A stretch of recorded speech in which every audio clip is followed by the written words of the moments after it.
Ini ada beberapa kesimpulan ya yang sebenarnya banyak beredar gitu. Jadi yang pertama banyak yang bilang memang paylater itu kayak solusi, tapi ada yang bilang paylater ini juga disaster ya atau bencana. Dan menurut saya pribadi sebenarnya dua-duanya benar gitu. Ada di satu poin itu bisa menjadi penyelamat kalau kita meletakkan pengetahuannya dengan tepat, tapi ada juga yang itu end up menjadi disaster karena kita nggak punya pengetahuan yang tepat. Jadi dua-duanya benar gitu. Halo Sobat Manajemen, selamat datang kembali di podcast S1 Manajemen Unusa episode 3 Scoop Mama. Hari ini kita bakal bahas topik yang sedang hype banget, terutama buat teman-teman Gen Z yang hobi belanja online, yaitu paylater, apakah sebuah solusi atau jebakan utang Gen Z? Coba jujur, siapa di sini yang pernah merasa terbantu karena bisa beli barang sekarang tapi bayarnya nanti? Atau jangan-jangan ada yang justru merasa pusing karena tagihannya tiba-tiba menumpuk di akhir bulan. Hari ini kita sudah kedatangan narasumber yang sangat kompeten untuk mengupas tuntas fenomena ini, yaitu Ibu Minas. Boleh perkenalan terlebih dahulu. Oke, halo apa kabar?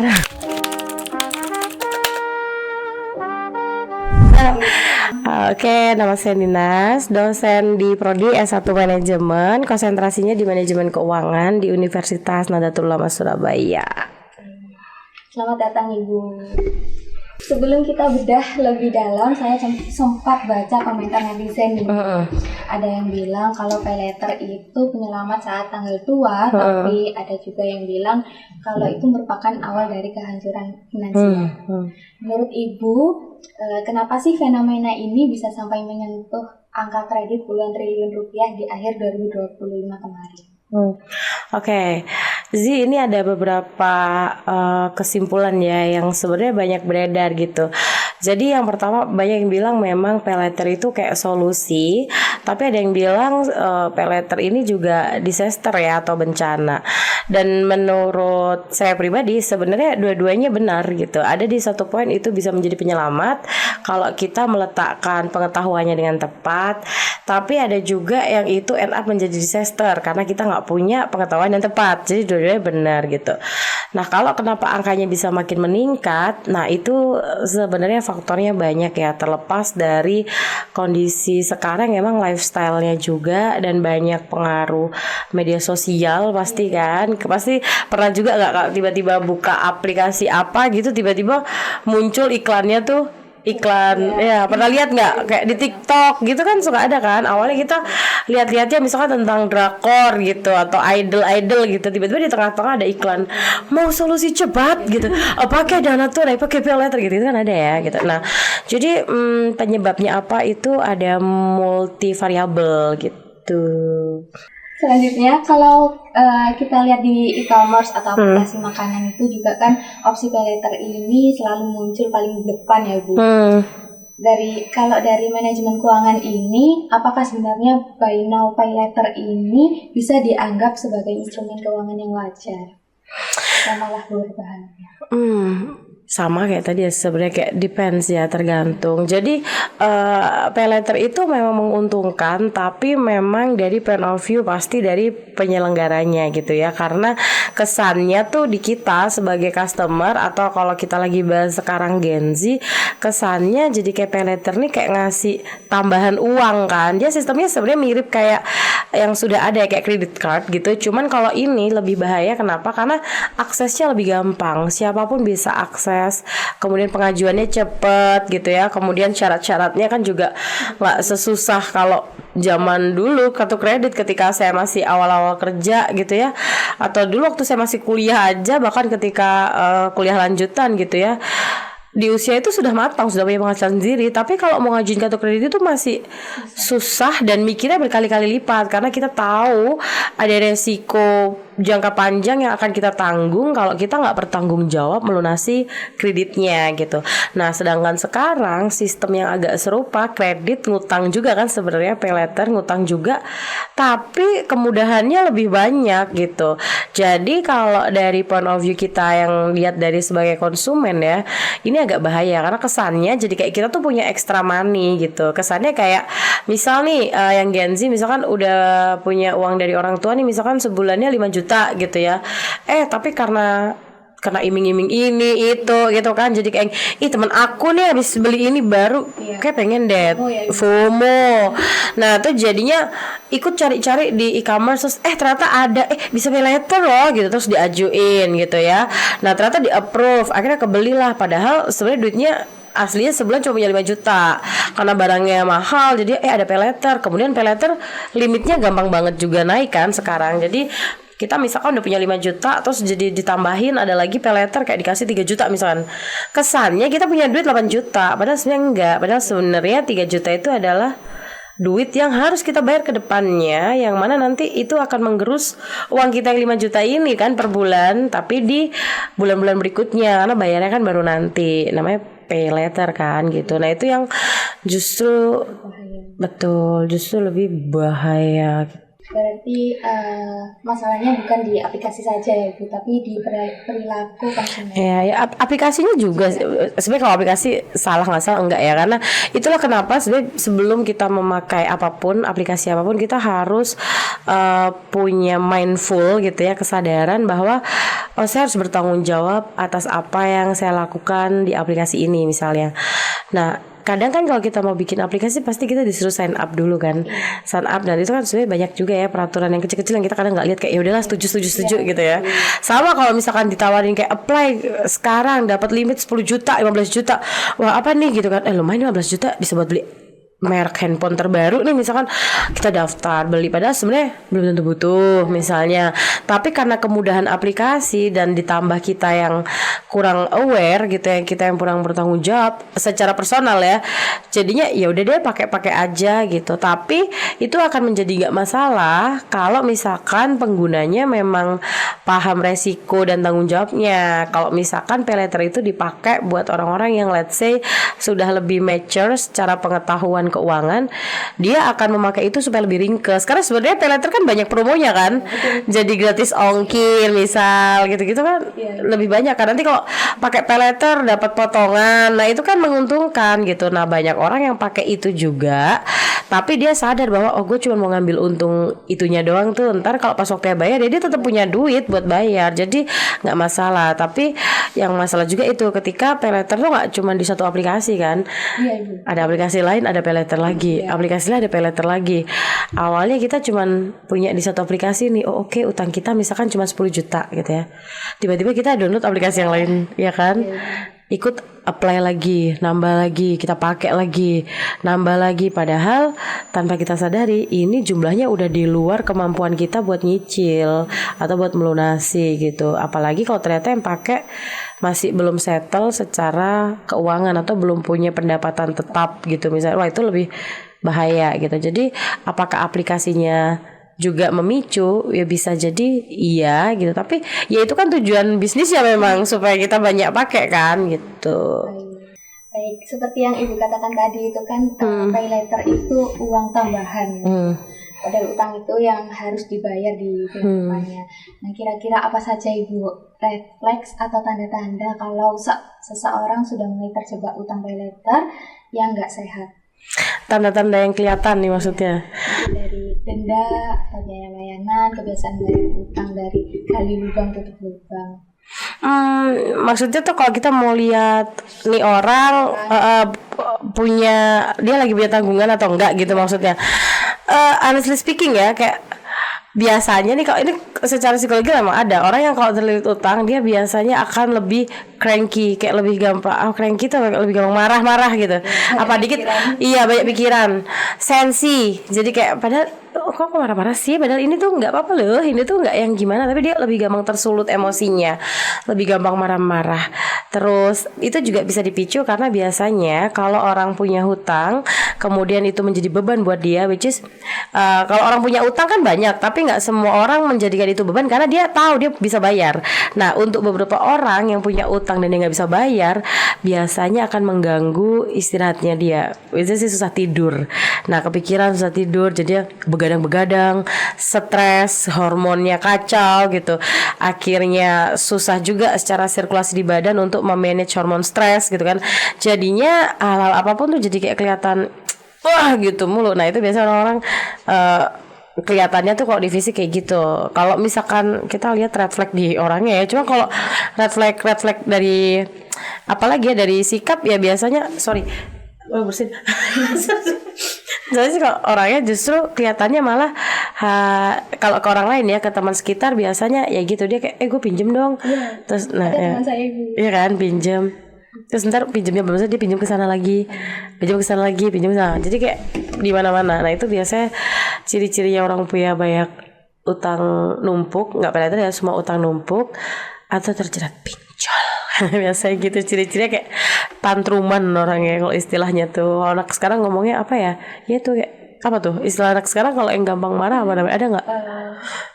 Mood swing ya bisa, mood swing juga kan, mood swing juga salah satu dampak hormon karena kita stres dan kurang istirahat tadi ya, karena mikirin utangnya gitu. Baik, ngeri juga ya Ibu kalau sudah sampai tahap itu. Lalu gimana caranya supaya kita itu tetap bisa memanfaatkan teknologi itu supaya ya tanpa harus merusak kesehatan finansial? Oke, nah ini pertama yang menurut saya justru akarnya ya. Jadi akarnya dari segala disaster dari pay letter dan sejenisnya itu adalah kita nih memang masyarakat umum tuh kurang terpapar informasi atau edukasi terkait pentingnya manajemen keuangan pribadi gitu. Jadi kebanyakan para finansial edukator tuh mereka hanya menyampaikan nabung, investasi gitu-gitu kan begini begitu, dana darurat gitu kan, apalagi asuransi gitu. Tapi mereka lupa kalau ada satu core dulu yang harus dipahami, bahwa ketika kita berbicara tentang pengetahuan keuangan itu, literasi keuangan itu kan banyak ya, termasuk kita menyadari kemampuan kita gitu. Kemudian kita juga perlu menyadari sebenarnya goals atau target kita secara keseluruhan di kehidupan tuh apa sih, value yang kita punya itu apa sih.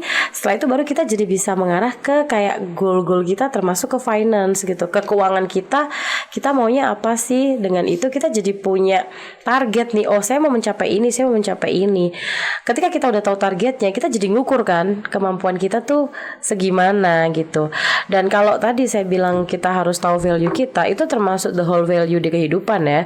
Pada akhirnya kalau kita punya value juga gitu, ketika ada bukan hasutan ya, influence apapun, pengaruh apapun dari luar, termasuk teman-teman, tongkrongan, kemudian lifestyle teman-teman atau social circle kita, atau ada lihat di sosmed artis kayak influencer kayak apa, kita nggak gampang kebawa karena dari basicnya kita sudah tahu, enggak saya nggak kayak gitu. Bagus lagi kalau kita udah tahu style kita kayak gimana. Enggak, itu kayak bukan, aku nggak kayak gitu, jadi kita nggak gampang kebawa karena self control. Karena banyak banget yang terjerumus di situ, selain karena mereka kurang pemahaman tentang hal-hal tadi, mereka juga banyak yang terhasutnya tuh karena pengaruh sekitar gitu. Jadi kalau kita punya prinsip juga kalau style gue kayak gini nih gitu, aku kalau ngeluarin duit tuh kayak gini nih, ini kayak enggak deh, kayak ngopi-ngopi mahal per bulan nih kayak bukan gue deh gitu. Atau kita lebih mindful juga dalam berpikir sebelum mengeluarkan uang ya, dalam arti kalau ada ajakan-ajakan apa, oh ya kayaknya ini bakal keluar duit lebih deh, kayak enggak deh gitu. Jadi kita paling perlu dan harus sadar itu kemampuan kita tuh ada di mana. Ya kalau kemampuan yang di situ ya udah stay di situ. Kalau memang mau ada yang diinginkan lebih, kalau itu nggak produktif nggak usah. Tapi ada juga beberapa penggunaan pay letter meskipun Gen Z pakai itu tetap let's say kayak dimaklumi ya. Misal kalau Gen Z-nya ini lagi kuliah sambil kerja, dia butuh update gadget atau laptop yang harus lebih speknya lebih baru atau lebih bagus nih. Sedangkan ini nggak make sense kalau dia harus nabung dulu karena ini udah urgent gitu. Sedangkan orang tuanya nggak bisa bantu dan apapun gitu ya. Tapi dia hitung-hitung dulu, kayaknya kalau saya ngambil laptop dengan bantuan pay letter bisa nih, saya akan sisihkan uang saku saya tuh sebulan begini. Nah itu kan perlu juga nih setiap orang punya value bertanggung jawab tadi kan. Nah makanya kayak core dari semuanya adalah value kita gitu ya. Kemudian kita tahu target kita di kehidupan apa, ditarik ke target keuangan, ditarik lagi ke memeriksa kemampuan kita ada di mana, dan apakah kemampuan kita tadi bisa untuk achieve keinginan-keinginan kita. Nah kalau nggak bisa dan sekiranya masih bisa ditunda, ya nggak usah dipaksa, kecuali memang memang itu sifatnya urgent atau produktif gitu ya. Nah itu kayaknya yang paling fundamental lah harus dimiliki dulu gitu. Ibu boleh berikan tips untuk mahasiswa yang mungkin belum punya penghasilan tetap, mulai dari batas maksimal cicilan atau baca-baca untuk tenor seperti itu. Justru kalau masukan saya, kalau bisa nggak usah. Jadi jangan sampai lihat tenornya juga, jangan sampai lihat cicilannya. Kalau bisa nggak usah, sebaiknya nggak usah gitu. Karena daripada uangnya nanti dipakai buat beli sesuatu yang nggak urgent lah pay letter, kayaknya mending disimpan, ditabung buat investasi diri ya. Dalam artian kayak ikut course apa gitu yang nanti itu bisa menambah portfolio kita kalau kita mau masuk dunia kerja apapun gitu, kayak mending di situ gitu. Nah tapi kalaupun bener-bener sudah terlanjur nih, sudah ada yang masuk ke jeratan pay letter itu, mau nggak mau harus sadar diri bahwa akan ada hal-hal yang harus kita korbankan dulu. Jadi kalau misalkan kemarin uang main bisa 200.000, ya udah dikurangin dulu buat nutup dulu pay letternya. Mending ditutup dulu, karena kalau dampak jangka panjangnya kalau kita nggak bayar itu pertama nih pasti kita kena blacklist. Biasanya kita kena blacklist di secara perbankan. Sedangkan kita nggak tahu ke depannya itu kita butuh record itu buat apa aja. Buat kerja kan juga bisa. Bahkan waktu itu sempat viral gitu, ada beberapa calon pelamar pekerjaan yang nggak diterima di perusahaan gara-gara ketika perusahaannya melakukan financial check up ketahuan dia secara finansial banyak jelek, banyak tunggakan, kemudian skornya jelek, kredit skornya jelek, dan itu akhirnya disimpulkan oleh perusahaan sebagai oh nih orang tidak punya manajemen yang bagus gitu. Nah apalagi kita manajemen nih ya, jadi seyogyanya kita bisa mempertanggungjawabkan manajemen itu gitu ya, paling nggak manajemen diri atau manajemen keuangan kita gitu. Nah itu tuh dampak yang ketiga ya. Jadi kalau masih kuliah gitu ya, apalagi tadi masih kuliah kan ya, masih belum punya penghasilan sendiri ya, jadinya malah kita kayak kepikiran, dan itu misalkan kita minjem temen tuh akhirnya buat gali lubang tutup lubang, jadinya malah merusak pertemanan gitu ya. Terus bikin teman-teman jadi nggak percaya sama kita karena kayak oh minjem duit nggak dibayar, misalkan dia pay letternya banyak gitu. Belum lagi ngerusak temen, jalur temennya diteleponin tuh sama yang nagih. Biasanya pernah denger nggak ada yang kayak gitu? Iya kan, suka ada yang ngutang siapa, yang ditagihin siapa, dan itu kan dia nge-tracknya dari semua yang ada di kontak kan, kontak HP tuh. Jadi bisa dihubungin tuh nanti teman-temannya yang nggak ada urusannya juga dihubungin. Akhirnya temennya kayak kamu ngutang ini aku dihubungin, bete temennya kan, marah. Jadi merusak banget kan, merusak pertemanan. Akhirnya jadi malu, akhirnya jadi depresi gitu ya. Akhirnya aduh efeknya bisa panjang. Jadi sebaiknya kalau yang memang masih belum punya penghasilan sendiri atau kayak masih mahasiswa, ya udah pakai aplikasinya buat other purpose aja gitu, kayak buat belanja yang emang beneran urgent aja. Jadi jangan bener-bener jangan deh menyentuh, kalau bisa nggak usah sentuh-sentuh deh. Jadi nggak usah tahu tenor-tenor, udah nggak usah deh, kalau bisa nggak usah gitu, karena dia masih mahasiswa ya, mungkin karena masih belum punya penghasilan sendiri gitu. Tipsnya akan berbeda kalau misalkan buat yang sudah kerja atau yang sudah settle ya, udah punya penghasilan gitu. Jadi kayak gak usah ya, jadi mending kalau bisa enggak deh ya gitu, karena dampaknya lebih banyak, berasanya dampak negatifnya nanti gitu daripada dampak positifnya gitu. Baik, sebagai penutup Ibu, saya ingin minta verdict atau keputusan terakhir dari Ibu, kalau pay letter itu jadinya solusi atau jebakan. Oke, kayak agak takut ya kalau ditanya verdict gitu. Verdict tuh cenderung kayak gitu kan. Oke, kok udah ditutup sih? Kapan sih mau lagi nih? Oke, kalau menurut saya pay letter itu bisa menjadi apa tadi, solusi atau jebakan ya? Solusi atau jebakan gitu. Both ya, dua-duanya bisa. Jadi pay letter itu hadir dan dia marak pasti dari satu sisi itu bisa dianggap sebagai karena ini adalah solusi. Tapi kalau kita tarik ke level masih di kita ya mahasiswa, sebaiknya tidak gitu. Jadi sebaiknya jangan, karena lebih banyak dampak disasternya ketimbang benefitnya gitu ya. Nah, tapi memang bagi beberapa orang yang memiliki kemampuan manajemen yang bagus dan tanggung jawab pengelolaan keuangan yang bagus, ditambah literasi keuangannya juga bagus, sepertinya sah-sah saja. Karena pada akhirnya apapun yang kita lakukan itu kan kembali ke apakah kita bisa mempertanggungjawabkan keputusan yang kita ambil, termasuk keputusan mengambil pay letter gitu. Jadi pay letter itu bagus atau tidak tergantung. Dia bisa menjadi penyelamat, kayak tadi contohnya ketika kita butuh sesuatu yang produktif dan urgent, dia bisa menjadi penyelamat hanya jika kita punya tanggung jawab untuk menyelesaikan cicilannya atau apapun yang term yang ada gitu.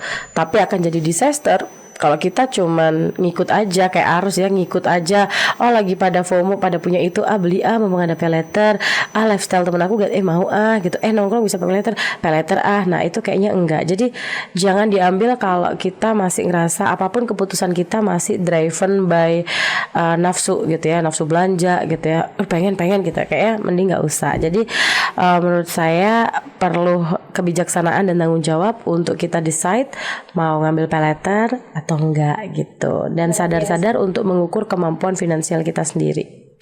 Ibu, jadi intinya tanya dulu ke diri sendiri ya Ibu, sebelum check out atau mau pay letter itu, apakah itu sebuah kebutuhan atau cuma keinginan aja. Iya.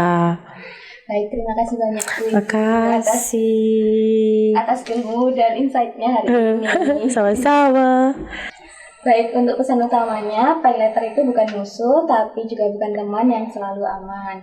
Pay letter itu bisa jadi solusi kalau digunakan secara sadar dan tepat, tapi bisa jadi jebakan kalau dipakai hanya demi gaya hidup. Baik, kalau teman-teman punya pengalaman seru atau malah pusing karena pay letter, boleh tulis ceritanya di kolom komentar. Terima kasih sudah mendengarkan. Saya Rizka Aprilia dan saya Ninas. Sampai jumpa di episode berikutnya.